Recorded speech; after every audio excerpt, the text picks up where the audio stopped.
I love soccer. I watch it all the time. I watch it now all the time. And a lot of my American friends that complain, they say that they don't like to watch soccer because it's too low scoring. It's too low scoring. This is what I tell them. You got to watch the game from the beginning. Watch the game from the beginning, because the excitement in soccer, the excitement builds. The excitement, it's a very orgasmic game. If you watch soccer from the beginning, from the oh my God, that was close, that was close, that was close, that was close. Hold it in, hold it in, hold it in, hold it in, hold it in, hold it in, hold it in, hold it in, hold it in, hold it in, hold it in, hold it in. And you go back, off the post, oh my God, dead rabbits, dead rabbits, dead rabbits, dead rabbits, dead rabbits, dead rabbits. Even when they score, the announcer is very orgasmic. Goal! You're like, yeah! But that's where the analogy with sex ends, okay? After that, sex and soccer are very different, all right? Because in soccer, you actually want to outscore your opponent. In sex, you do not want to outscore your opponent. You don't want to, after sex, turn to your wife, be like, hey, how many times did you climax? 0, 3, loser. It's not a good way to play, guys. All I'm saying, if that's how you play, you won't be going to the next round. That's all I'm saying, man, bro. She's gonna look for someone with better ball control. That's all I'm saying. A German might show up at your house. That's all I'm saying. You might open the door. I believe I'm here to have sex with your wife. I believe you're right. I believe. Oh my God. And the worst timing in the world, people, I broke my ankle when my wife was 8.5 months pregnant. Yeah, the ladies know what I'm talking about. Yeah, that's when you're supposed to pamper your wife. You're supposed to pamper her when she's 8.5 months pregnant. And I know some of the Persian men are like, Muz, what is this pamper you're talking about?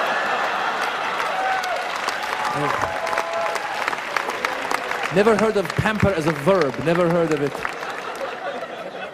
I know I can buy Pampers. She has baby, I buy Pampers. But pampering, I don't know what that is. Just that one went right over my head.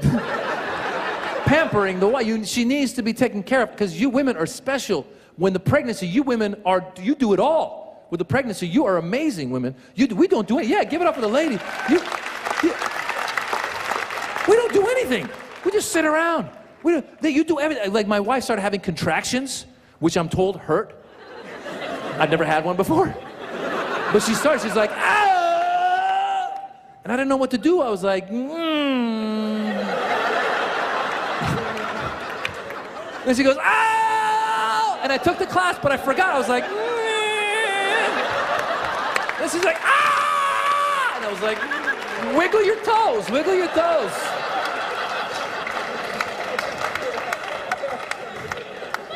Let's see if your ankle's broken. I can figure that out. It's not broken. It's cool to have kids. It's cool. One thing that having kids does, though, it reminds you you're getting older. Reminds you you're getting older, man. Like, are there any 20-year-olds here in their mid-20s or 20? Yeah, 20s. Yeah. She's such a cool 20-year-old. People clap. She's like this. Yo, yeah. That's right. I'm 20, player. That's right. That's how cool they are. They could do that. I look like an idiot. Hey, man. What's up? 20-year-olds. Do me a favor, 20-year-olds. After the show, just run into a wall. Yeah, full speed, run into a wall. Because you'll heal. You'll heal. That's amazing. You heal. Once you hit 30, you stop healing. Once you hit 30, you start collecting injuries. Oh, it's really sad. It's sad. Like you have stories for them too. I have an Achilles injury from 3 years ago. I got a calf injury from 2 years ago. I got a groin injury from last year. And people go, oh, cool, you're growing. Was that during sex? No, it was during walking.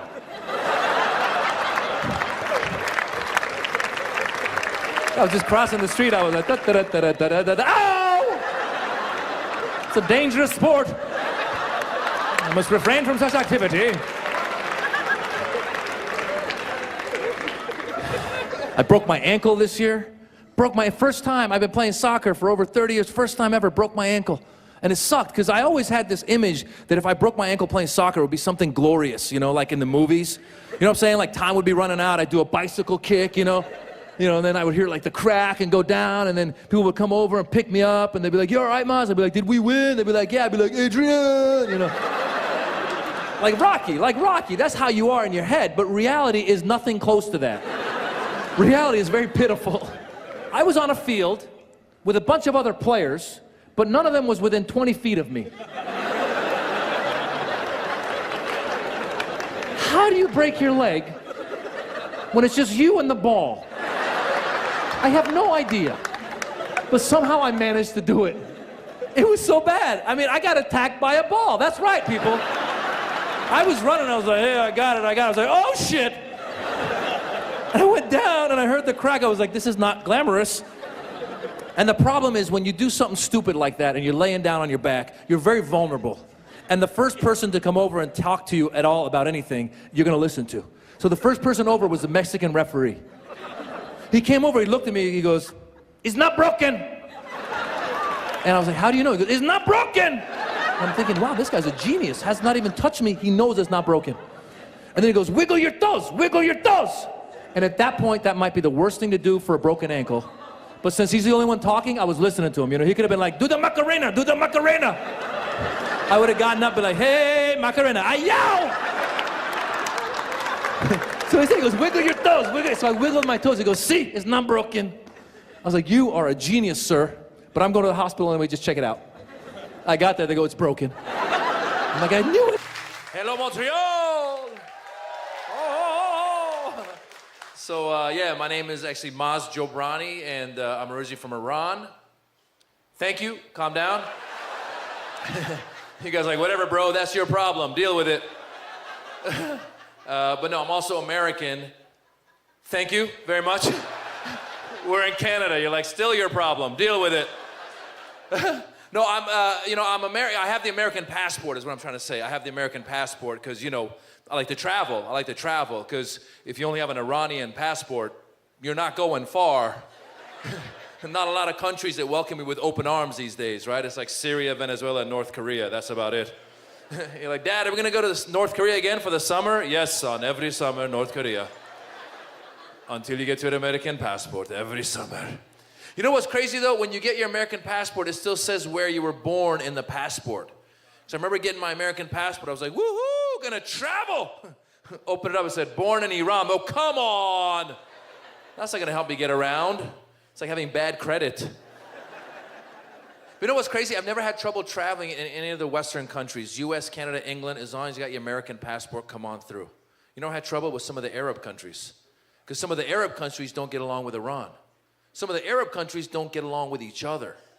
Yet, contrary to what some Americans think, the whole area is not one country. Oh no, I've had conversations with these people, just bomb the whole goddamn, just bomb the goddamn.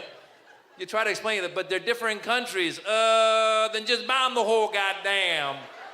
Bomb the goddamn. I was doing shows in Kuwait, and I guess Kuwait doesn't get along with Iran. I didn't know this. I was going through passport control, and the guy saw me coming with my American passport. He's like, oh, American, great. Then he opened up, he goes, born in Iran. Wait. Then he started asking me random questions. He goes, what is your father's name? I go, well, he's passed away. His name was Khosrow. Then he goes, what is your grandfather's name? I go, he passed away a long time ago. His name was Jabbar. Then he goes, you wait, I'll be back. And he walked away, and I started freaking out. Because I don't know what kind of shit my grandfather was into. I think they come back and be like, we've been looking for you for 200 years. Your grandfather has a parking violation. It's way overdue. It was $2 billion. You know what's crazy? This is what it is there's good people everywhere. All it takes is one person to mess it up for everybody. Like, I don't know if you guys remember a couple years ago in Times Square, there was a Pakistani guy who tried to blow up a car bomb in Times Square. And I happened to be in Times Square that night doing a show. And a few months before that, in Austin, Texas, there was a white guy who flew his plane into the IRS building in Austin, Texas. And I happened to be in Austin, Texas that day doing a show. Now, as a Middle Eastern male, when you start showing up around a lot of these activities, you start feeling guilty at one point. I was watching the news, I'm like, am I involved in this shit? I didn't get the memo, what's going on? But the difference is this, anytime a white guy does anything, no white group comes out and tie themselves to that person. Anytime a Middle Eastern or Muslim does something, a white group comes out, ties us to that person, we all start getting profiled. Like when the white guy flew his plane into the IRS building in Austin, Texas, every white group came out. They're like, well, that's one crazy individual. That's a solo act of an individual.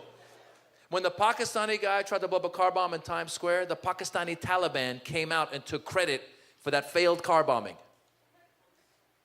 Why would you take credit for a failed car bombing?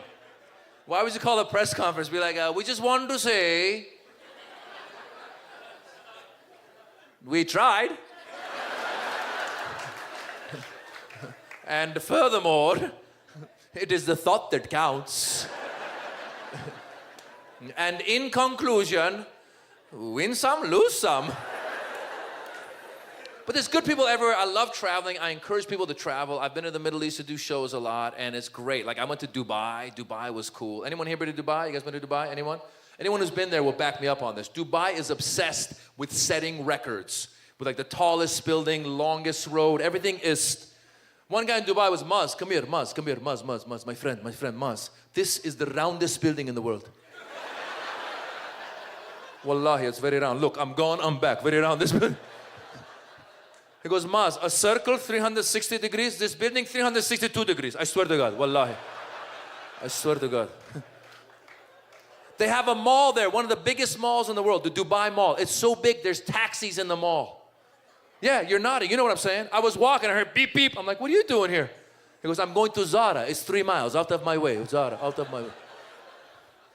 And the other thing you notice when you travel outside the US, Canada, you go to other countries in the Middle East or like, Latin America, so you realize sometimes there's no rules and regulations when it comes to certain things. Like I took my 2-year-old son with me to Dubai, and I took him to a playground in Dubai, and I realized fast that there's no rules and regulations on these playgrounds.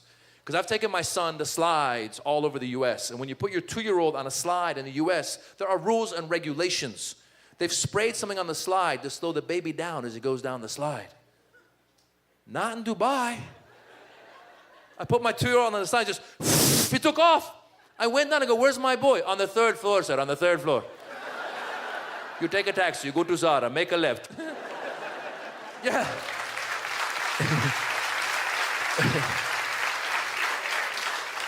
And the other thing I love about doing comedy, you guys, around the world is that we get to laugh at the stereotypes, break some of the stereotypes, but we're all guilty of stereotyping as well. You got to check yourself from time to time. Like I was guilty of stereotyping when I was in Dubai. There's a lot of Indians in Dubai, and a lot of them are day laborers. They don't get paid that well. So it got in my head that all the Indians in Dubai must be day laborers. I'm such an idiot.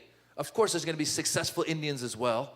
But it got in my head they're all day laborers. I was doing a show that said we're going to send a driver to pick you up. So I went down to the lobby, and there was this Indian guy. I was like, he's got to be my driver. Because he was standing there like in a cheap suit and a thin mustache staring at me. So I go over, excuse me, sir, are you my driver? He goes, no, sir. I own the hotel. I go, I'm sorry, then why were you staring at me? He goes, I thought you were my driver. Thank you, Montreal. That's my show. Good night. Jobrani, ladies and gentlemen.